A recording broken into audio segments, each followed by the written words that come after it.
Maaga pa nga lang at nag-aasikaso na ako ng mga pagkain ng mga bata. Papasok sa eskwelahan. Maaga ako namamalengke, 5:30 namamalengke na ako. Kaya na napili kong ulam, gulay. Lalagyan ko yan ng alimango para special naman para sa kanila yung ulam namin. Kasi hindi talaga sila mahilig sa gulay. Kailangan pipilitin mo talaga silang kumain. Kung kangkong favorite nila yon. Ayan, lilinisin ko mabuti ang alimango. Kasi maraming mga putik-putik. Ayan, tututbrushan natin mga paligid-ligid, mga singit-singit. Diyos ko, ilang beses nga ako natusok ng mga kamay niyan. Ayan, magpipiga tayo ng kakanggata at ayan ang ingredients. Alimango, kalabasa. Ayan, mura nga pala ang sitaw at sigarilyas. Kaya dinamihan ko. Favorite ko yan eh.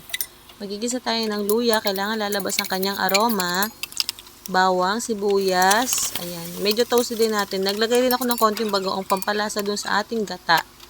Ayan, medyo toasted din na natin bagoong para manuot talaga yung kanyang lasa. Lumabas yung kanyang lasa.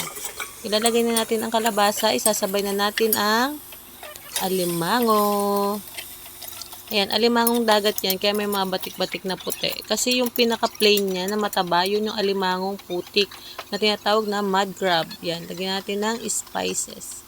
Paminta, konting seasonings. Hindi na tayo maglalagay ng asin guys kasi maalat na po yung ating bagoong. And then, after a few minutes, fast forward, lalagay na natin ang kakanggata. Diyan na siya kusang maluluto. Ating alimango at kalabasa. And then, after a few minutes, ayan. Medyo malambot na agad yung kalabasa, no? Konting halo-haloin na lang natin. Ayan, nilagay ko na rin pala yung sitaw at sigarilyas. And then, kakanggata. Yan, 10 minutes na natin ulit papakuluan yan para hindi ma-overcook ang sigarilyas at sitaw. Ang luto niya, tsaka manamis-namis yung gulay. Fresh kasi eh. Nung nakita ko talaga yun, ayun, agad ang naisip ko. Sigurado ako kakainin ng mga anak ko yan kasi may alimasag o kaya hipon sana ilalagay ko. Kaso that time, ang lilit ng mga hipon, kaya alimasag na lang nilagay ko. Kaya ayun na po, ready to serve. Kain na. Yummers. Ayan.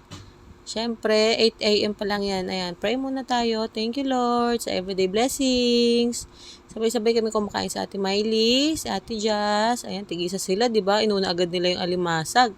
Pero siyempre, kumuha sila ng gulay. Props lang yan, pero at the end, may matitira dyan kahit konti. Grabe, ang sarap po. Ngayon lang ulit kami nag-ulam ng kalabasa.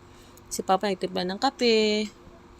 Ayan, sarap ng kain namin. Grabe guys. Ay, oo. Meron Ayan, din may sarap. Ayan ang loob nyo. may alig din na mataba. Nakaisa lang ako niyan. Hindi ako pwede kumain ng marami niyan. Ayan, yan kay Papa. Ayan, kay Ate Miley. Kay Jazz.